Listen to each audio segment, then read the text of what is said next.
स्वागत है आप सभी का हमारे YouTube चैनल में। जो हमने इसके पहले वाली कक्षा में रीजनिंग की क्लास देखी थी उसमें हमने एक क्वेश्चन दिया था, बहुत सारे लोगों ने उसका सही आंसर किया।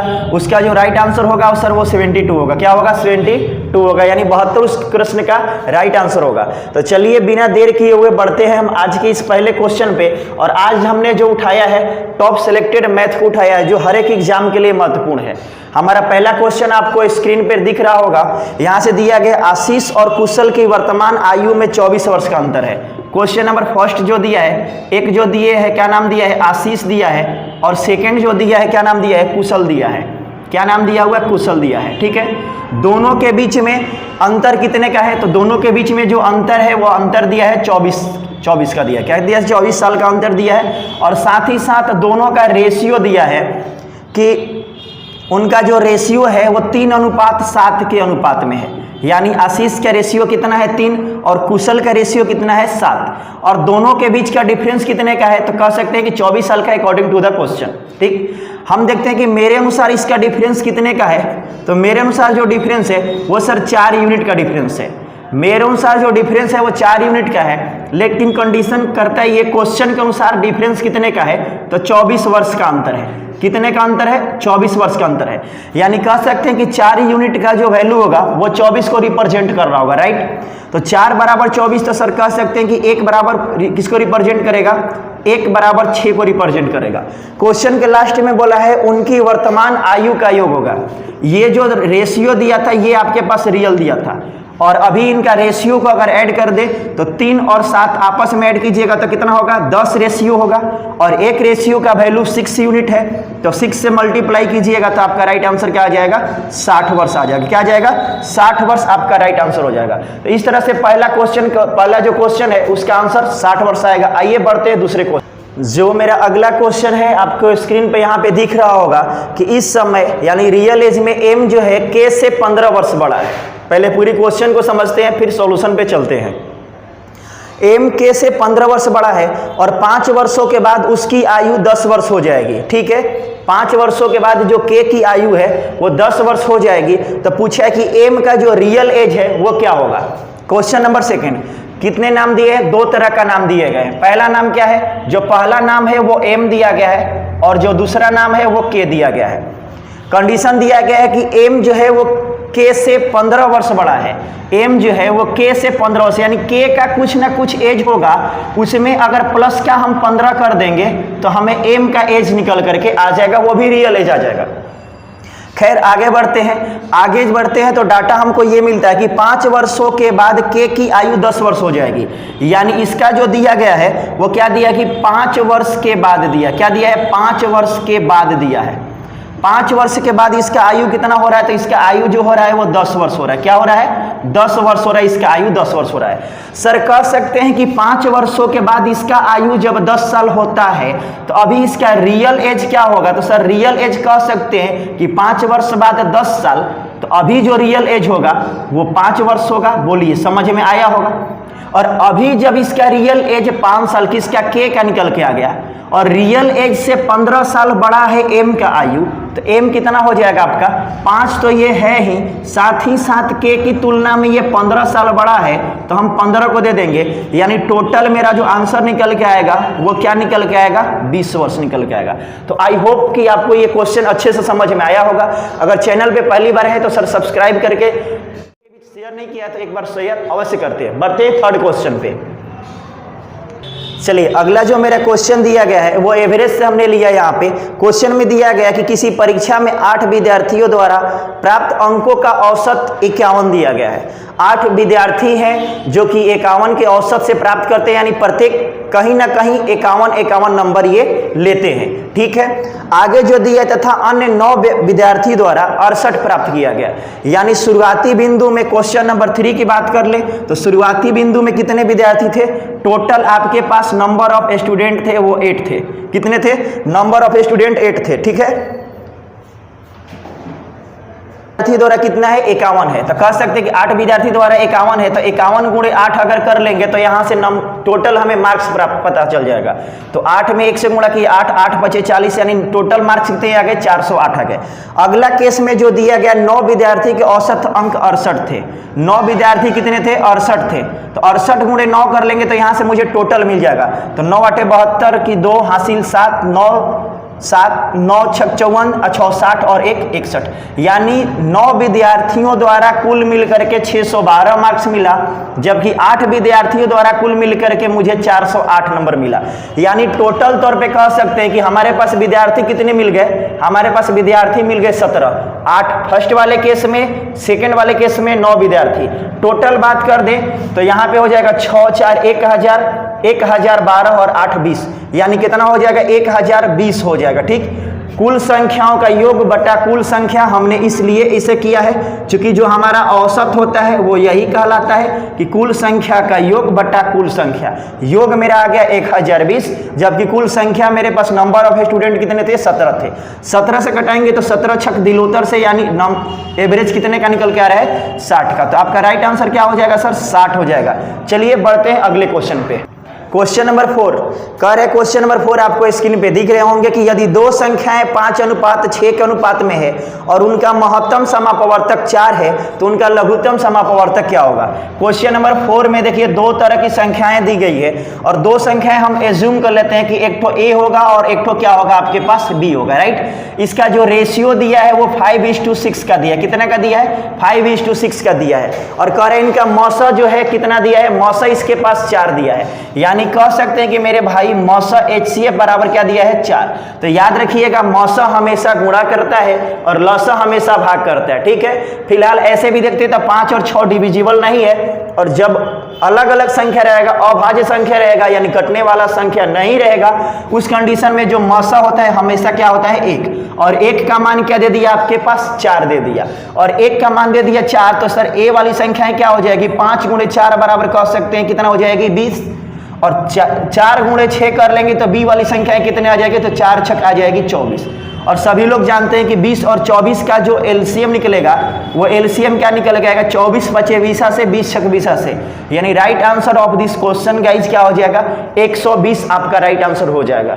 चलिए अगले क्वेश्चन पे बढ़ते हैं। जो अगला जो क्वेश्चन नंबर 5 है कि यदि ए की आय बी की आय से 30% अधिक है तो बी की आय ए की आय से कितने प्रतिशत अधिक है। ये बहुत ज़्यादा डाउटफुल क्वेश्चन है, मैक्सिमम लोगों को ये डाउट में रहता है। क्वेश्चन नंबर 5 देखते हैं। सर क्वेश्चन नंबर 5 में मेंशन किया गया कि ए की आय जो है वो ए की जो आय है वो बी की आय से 30% अधिक है। बी की आय से ए की आय ज़्यादा है, यानी ज़्यादा किसका है ए का, किसके तुलना में बी की तुलना में। यानी बी को अगर हम 100 एज्यूम करते हैं तो ए का आय 30% ज़्यादा है तो 130 लिख सकते हैं। बोलिए सही बात है। अब जो केस दिया गया है कि बी की आय मेरे पास कितनी है 100 है, लेकिन ए की आय कितनी है मेरे पास 130 है। तो बी की आय वास्तव में कम कितनी है, प्रतिशत आप बाद में देखिएगा, वास्तव में कम कितनी है तो कह सकते हैं कि वास्तव में 30 कम है। अच्छा ये 30 कम है किसके तुलना में 130 के तुलना में, और आपको प्रतिशत चाहिए तो क्या कीजिएगा गुणे के 100 कीजिएगा, हो जाएगा। तो 0 से 0 कटा दीजिएगा, 3 गुणे 100 यानी क्या हो जाएगा 300 बटा में 13, जो कि ऑप्शन नंबर आपको दिख रहा होगा, ऑप्शन नंबर सी यहाँ पे राइट आंसर हो जाएगा। आप लोग कितने सही कर पा रहे हैं अपने से एक बार जरूर कमेंट बॉक्स में मेंशन कीजिएगा, ठीक ना। चलिए आगे बढ़ते हैं। नेक्स्ट क्वेश्चन नंबर 6 दिया गया है कि 180 मीटर लंबी रेलगाड़ी अपने समान लंबाई के प्लेटफॉर्म को पार करने में 18 सेकेंड का समय लेती है, तो रेलगाड़ी की चाल क्या होगी। आइए क्वेश्चन नंबर 6 में, यानी आपसे जो दिया गया है लेंथ ऑफ रेलगाड़ी कितना दिया, रेलगाड़ी का लंबाई कितना दिया है, तो रेलगाड़ी का जो लंबाई दिया है लेंथ ऑफ ट्रेन 180 मीटर दिया हुआ है। कितना दिया है 180 मीटर दिया है, और कह रहा है कि जो प्लेटफॉर्म है सर, जो प्लेटफॉर्म है इसके समान लंबाई का है, यानी प्लेटफॉर्म भी कहीं ना कहीं मेरे पास 180 मीटर ही रहा होगा। क्लियर है। अब एक बात देख लीजिए, हम थोड़ी सी देर के लिए एज्यूम करते हैं कि ये मेरा प्लेटफॉर्म है और ये मेरी रेलगाड़ी है। अगर हम बात करते हैं ये रेलगाड़ी है, ठीक है, अगर ये रेलगाड़ी, तो हम तब तक नहीं कह सकते हैं कि प्लेटफॉर्म को रेलगाड़ी ने पार कर लिया जब तक इसका अंतिम डब्बा जो है उठ करके यहाँ ना आ जाए।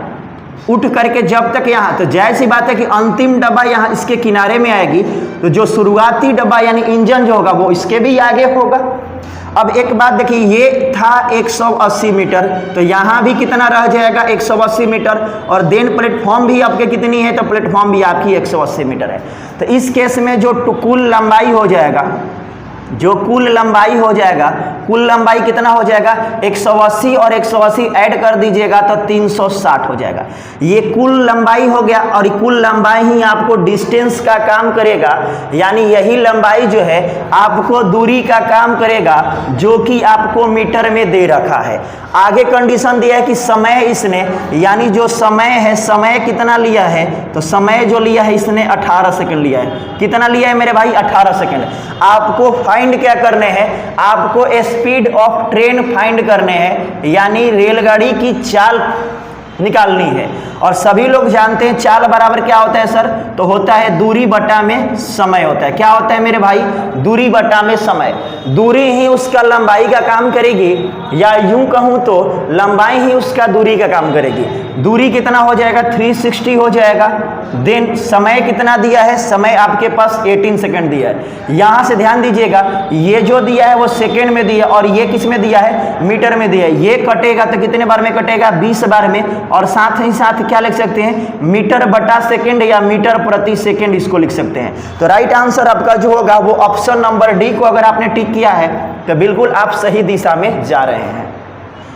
नेक्स्ट अगला क्वेश्चन नंबर 7 में क्या दिया गया है कि 200 और 100 मीटर लंबी दो ट्रेन 35 एवं 25 किलोमीटर प्रति घंटा की गति से समानांतर गति से विपरीत दिशा में, देख लीजिए एक बार, दो कंडीशन आपको देखने को मिल सकते हैं। एक कंडीशन मिल सकता है या तो ट्रेन विपरीत जा रहा हो, या तो कंडीशन आ जाएगा कि ट्रेन जो है वो समान डायरेक्शन में जा रहा हो। जब विपरीत डायरेक्शन में जाएंगे तो जो हमारा स्पीड है, दोनों ट्रेन का स्पीड है वो दोनों जुट जाएगा, और समान डायरेक्शन में जब जाइएगा तो दोनों ट्रेन का स्पीड जो है वो कम हो जाएगा।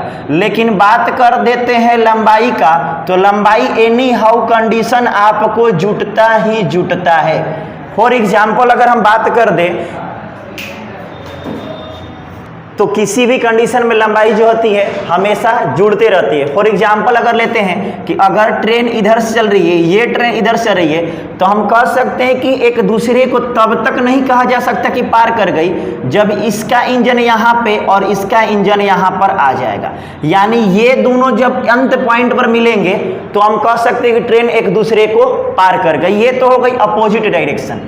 लेकिन सेम डायरेक्शन अगर इस पे है और एक ट्रेन जो इससे ज़्यादा चाल से चल रही है, तो जाहिर सी बात है इसको पार करते करते करते करते एक कंडीशन आएगा कि जो ज़्यादा चाल वाली ट्रेन है उसका अंतिम बोगी जो है इसके इंजन के पास होगा। तो यहाँ से लेकर के यहाँ तक हमारा ये जो लंबाई कहलाएगा यही आपका कुल दूरी कहलाएगा। यहाँ से यहाँ तक जो कुल लंबाई होगा यही हमारा कुल दूरी कहलाएगा। फिलहाल बढ़ते हैं क्वेश्चन नंबर 7 पे। क्वेश्चन नंबर 7 में दोनों ट्रेन का लंबाई क्या दिया है, 200 मीटर और साथ ही साथ 300 मीटर दिया है। कितना दिया है, 200 मीटर और 300 मीटर दे रखा है। ठीक है, बात आगे बढ़ते हैं। क्रमशः 35 जो स्पीड है, दोनों का जो स्पीड है वो कैसे दिया है, तो 35 का और 25 का दिया है। 35 किलोमीटर प्रति घंटा और याद रखेंगे 25 किलोमीटर प्रति घंटा दे रखा है। ठीक है, बात आगे बढ़ते हैं।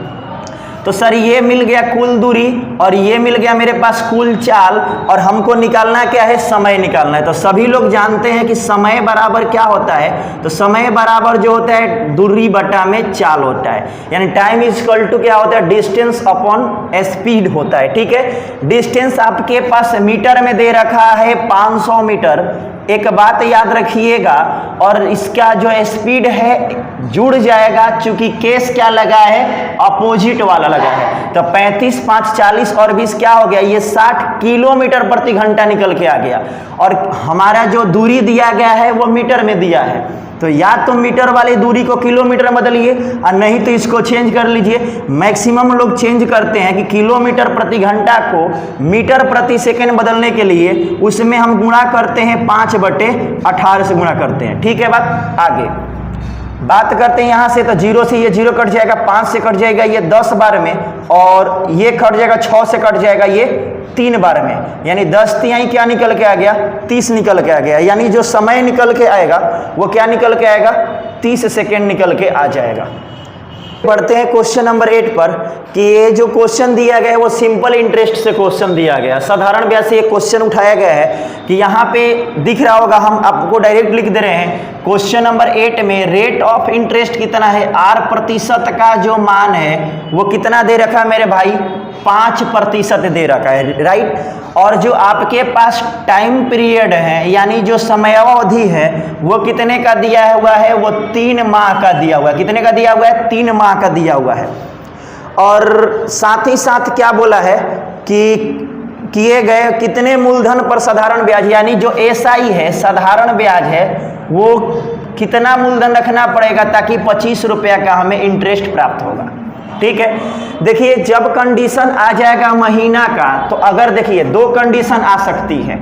एक कंडीशन आ सकता है माह का, तो जो माह आपके पास दिया है उसमें अगर 12 से डिवाइड कर लीजिएगा तो ये साल में चेंज हो जाएगा।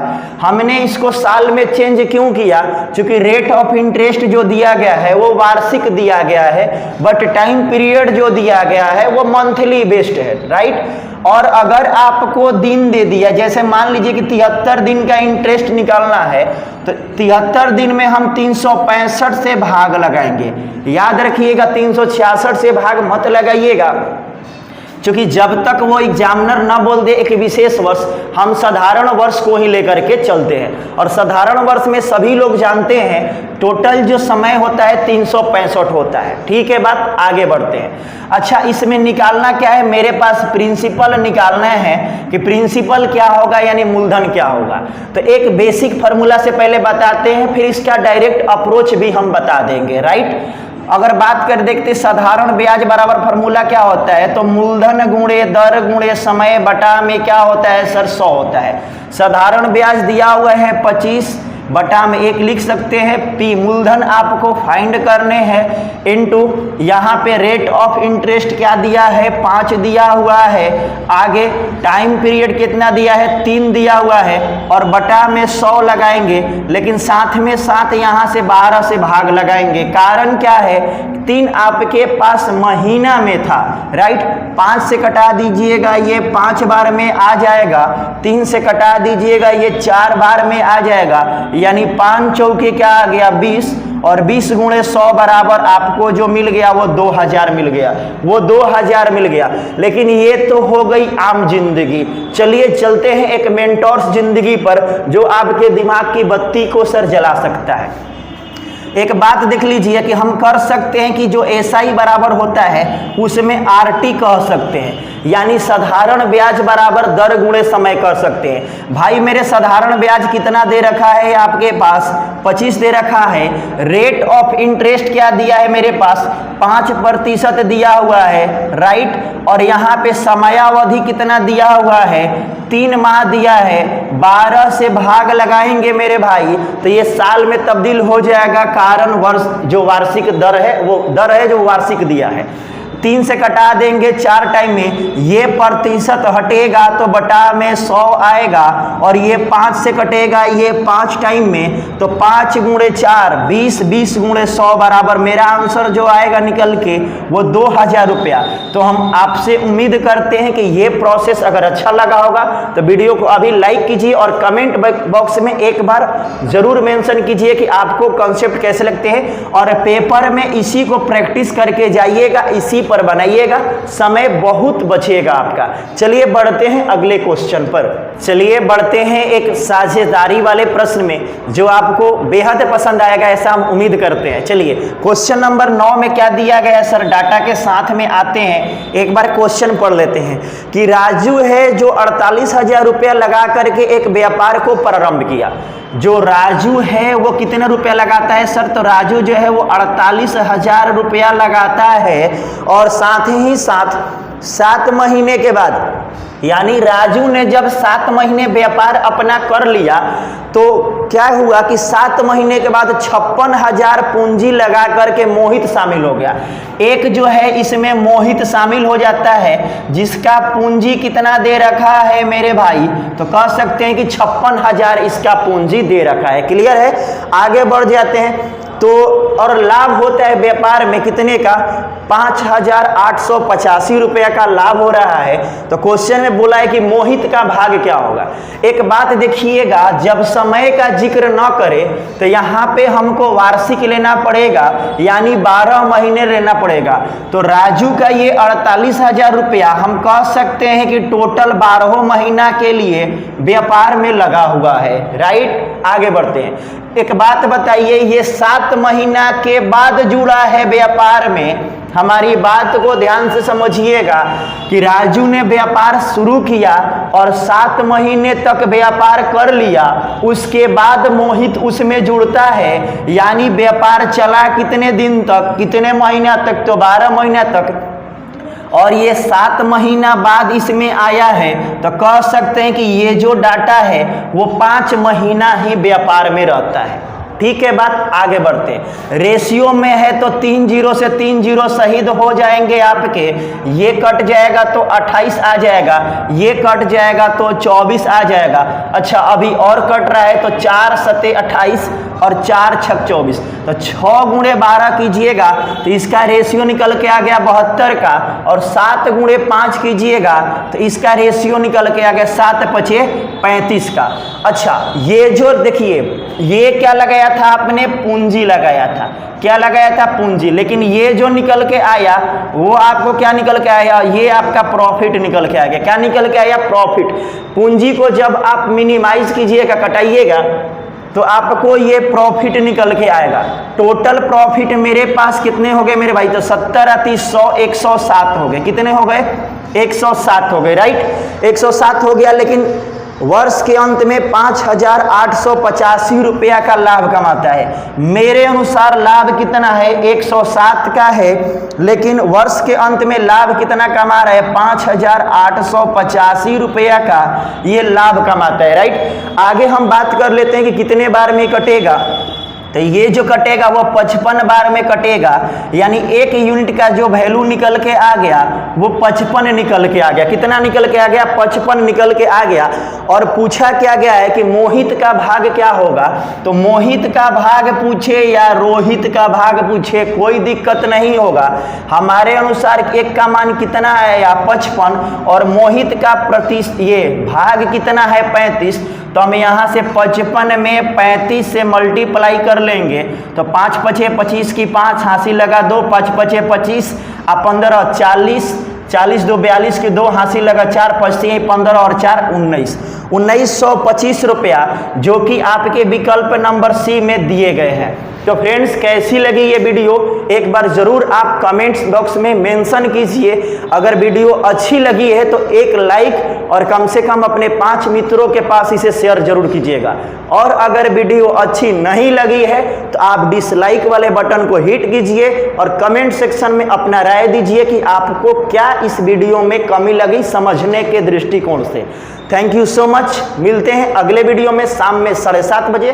तब तक के लिए मुझे दीजिए इजाज़त। Love you so much.